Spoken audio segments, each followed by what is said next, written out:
khác xưa rồi.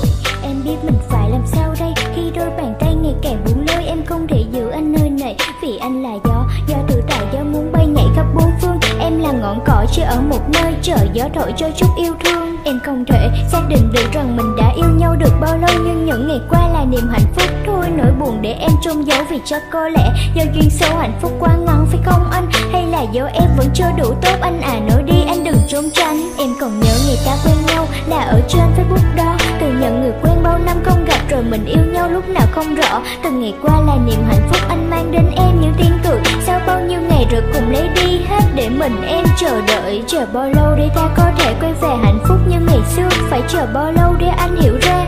Em cũng không biết nữa. Phải chờ bao lâu để ta yêu nhau một cách tự nhiên như lúc ban đầu? Phải chờ bao lâu để quên đi anh hả? Để em không còn đau. Anh có thể yêu thương một người khác, nhưng em thì lại không. Anh có thể quên em trong chốc lát, chẳng gì vướng bận ở trong lòng. Anh có thể chia tay em chỉ vì lý do rất đơn giản, chẳng có điều kiện lo được cho em. Hãy cố quên anh theo thời gian. Em có thể yêu anh thêm lần nữa, nhưng phải là anh của ngày xưa. Em có thể quên không cần anh nữa nếu như bầu trời kia ngừng mưa. Em có thể chia tay anh, không phải là em không làm được, nhưng mà tất nhiên em sẽ thay đổi, sẽ không còn cười như lúc trước. Em từng hứa sẽ viết tặng anh một bài nhạc, nhưng em không ngờ bài nhạc tặng anh lại mang nỗi buồn và nước mắt. Vì em bất lực, em yếu đuối, không giữ nổi người em yêu. Nhưng mà em cũng đã cố hết sức rồi, phải làm sao anh mới hiểu em yêu anh nhiều như thế nào. Đâu phải nỗi buồn do em tạo, cố gắng thay đổi chỉ vì một người, nhưng đời chẳng ai là hoàn hảo. Anh muốn em thay đổi tính tình thứ em từng gọi là thói quen, rồi bây giờ anh muốn em quên đi anh hả?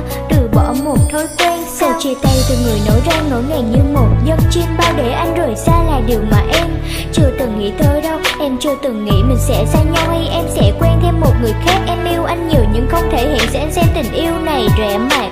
Và anh à, em đã bất lực với tất cả, trả anh tự do như chưa từng có em. Như vậy được chưa hả? Em biết là anh sẽ không níu kéo, vì chỉ mình em nắm rồi từ đâu. Phải quen một người như đang miễn cưỡng, em biết anh muốn buông từ lâu. Anh có thể yêu thương một người khác, nhưng em thì lại không. Anh có thể quên em trong chốc lát, chẳng gì vướng bận ở trong lòng. Anh có thể chia tay em chỉ vì lý do rất đơn giản, chẳng có điều kiện lo